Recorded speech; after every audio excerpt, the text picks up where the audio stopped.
Hello everyone and welcome to the first video of Storytime.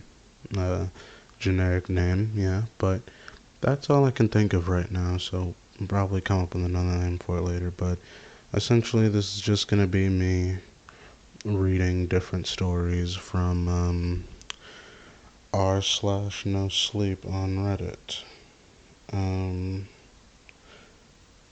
Yeah, I have no idea how to do intros properly. But tonight's story comes from user Grand Philosopher 45, and the story is titled Locker Boy. So I do hope you enjoy it, and let's begin the story.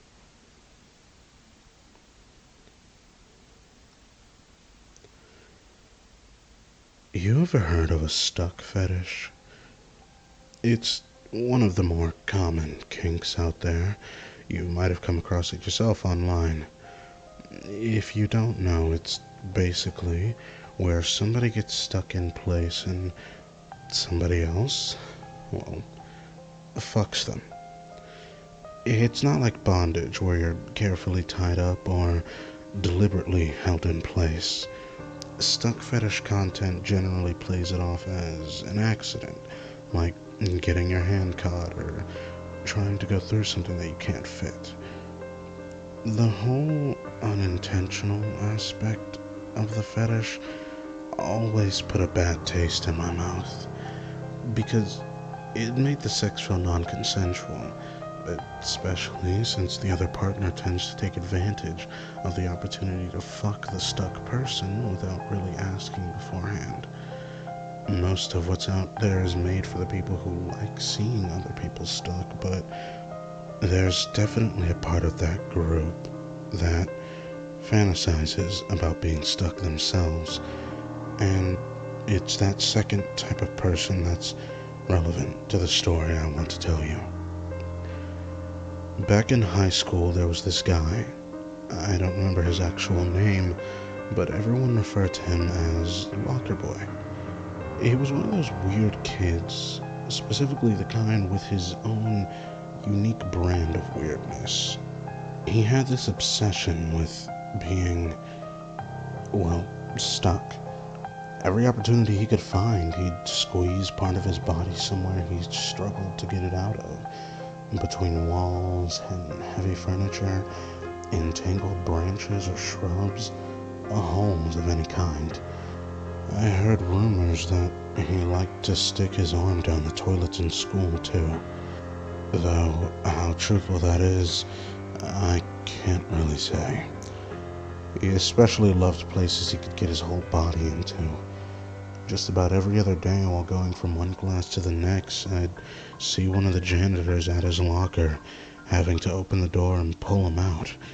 And the whole time he'd have this weird, contented smile on his face, like he was getting off to the whole thing. The school tried to contact his family about his behavior, but his parents weren't really around much, if at all, and his grandmother was borderline senile and didn't bother doing anything. They tried sending him to school counselors too, but apparently to no avail. Locker Boy wasn't going to let anything stop him from doing his thing. Anyways, fast forward to the start of senior year, and somehow this guy had gotten himself a girlfriend. She was one of the quiet kids who would always keep to herself, but she was absolutely obsessed with him. The two would go everywhere together, both in and outside of school. It's like they were attached at the hip. Ordinarily, I'd find the concept of two loners finding companionship in each other endearing, but something about Locker Boy and his girlfriend's relationship just felt off. Maybe it was my pre-existing distaste for Locker Boy influencing how I felt. I don't know. Something about the way the two would walk hand in hand, staring at each other with the same weird grins on their faces. It freaked me out. It was like they were constantly eye-fucking each other. It seemed everyone else in the school held the same sentiment as me. Everyone gave them a wide berth when they passed by, even the people who had previously bullied them. Nobody really knew what to make of it all. About 2 weeks into the second semester, Locker Boy stopped coming to school. No explanation or anything. He was just there one day and gone the next. The school called his grandmother to see what was going on, but she didn't really explain anything, insisting that he was fine. There was some discussion by the staff about a welfare check. I heard, but they never bothered to go through with it. They just filled out the necessary forms and called it a day. Nobody really missed Locker Boy, though some were disappointed at the thought of losing a major source of weird stories to tell their friends outside of school.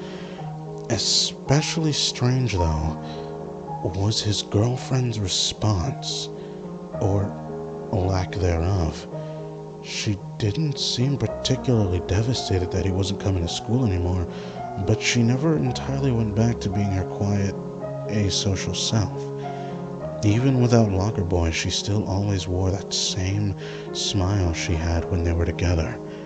All that being said, though, I had heard from some friends she would constantly go over to Locker Boy's house, so we assumed she was still dating him, which would explain her behavior. Not that it made it any less off-putting. Eventually, I graduated from high school, and as I spent the summer months preparing to move out of state for college, I just about forgot Locker Boy and his escapades. Just a few weeks before leaving, however, I was abruptly reminded of his existence in a way I don't think I could have ever anticipated. It was all over the local news.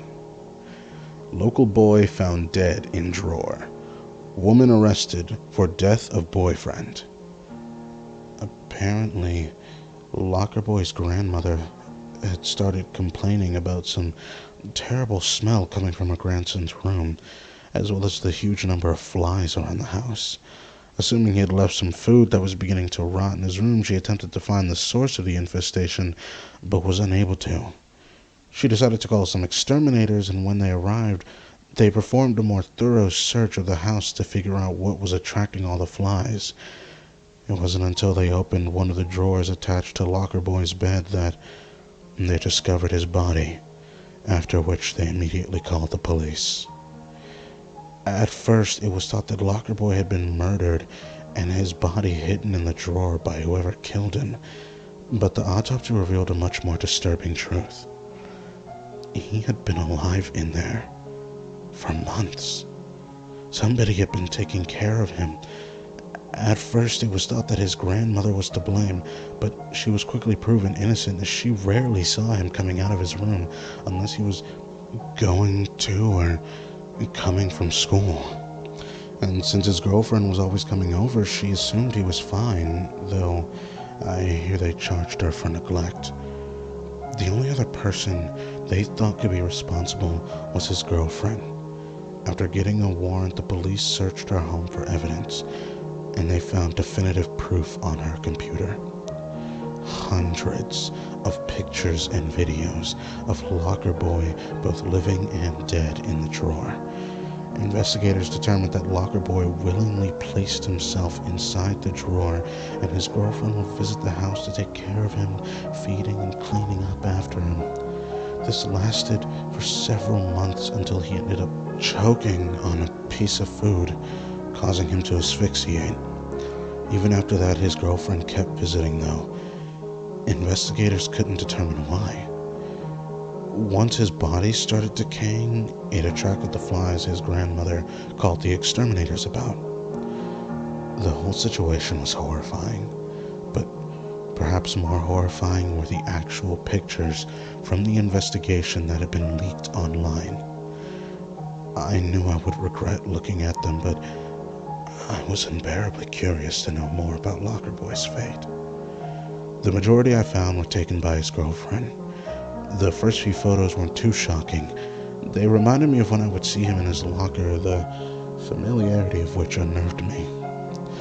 Later photos became far more disgusting. Unable to be cleaned effectively, Locker Boy became increasingly dirty.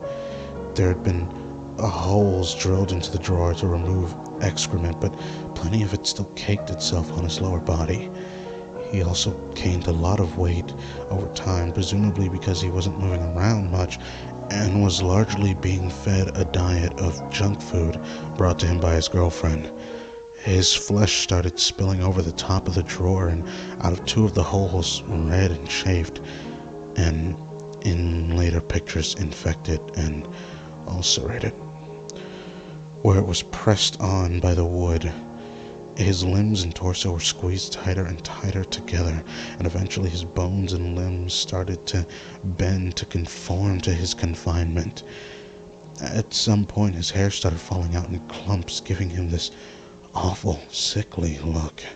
His head, pressed against one corner of the drawer, started to take on a malformed square shape. His face and jaw started to get lopsided too, but no matter what, that weird smile of his never faded, always looking into the camera with his increasingly bloodshot and cloudy eyes. The pictures after his death are much more sparse, which I suppose I'm thankful for. As his body rotted, it bloated to an absurd size. I'm amazed the drawer never broke. Open wounds were infested by maggots, which spread to the rest of him soon after. His body seemed to collapse in on itself as more and more was eaten away by the decomposition, further exaggerating his misshapen appearance. I wanted to puke, but some masochistic part of me forced me to press on. I think the worst photos were from the autopsy. When they had removed him from the drawer, his body retained its vaguely rectangular shape even without the drawer, but seeing the rest of him exposed was what really horrified me. Just about every area of his body that was pressed against the drawer was covered in pressure sores and wood splinters. The way his bones and joints bent around each other, I couldn't tell where one part of him started and the other ended. I tried to visualize what he'd look like unfolded from himself, but I couldn't even begin to comprehend it. The worst thing, though, was that despite his corpse falling apart, he still had the exact same satisfied, dopey expression on his face that he had while alive. To think that somehow, despite everything, he managed to find those last few months of his life pleasurable. I'm glad to get this all off my chest. Ever since I subjected myself to those photos, I can't get his face out of my head. I get this sense of dread every time I go to open a cabinet or a drawer or something, like I'm going to find his body twisted up inside of it. Sometimes I have nightmares of being trapped in that drawer, constantly smelling my own filth, feeling my body ache and bend before it goes numb. Whenever I get caught or stuck in something, I panic, thinking I might have to spend the rest of my life there. I've been talking to a therapist about all of this, but it especially feels cathartic to write about this and post it publicly. To everyone who managed to get to this point, I really do appreciate you taking your time to read this, and I hope it at least makes for a good story.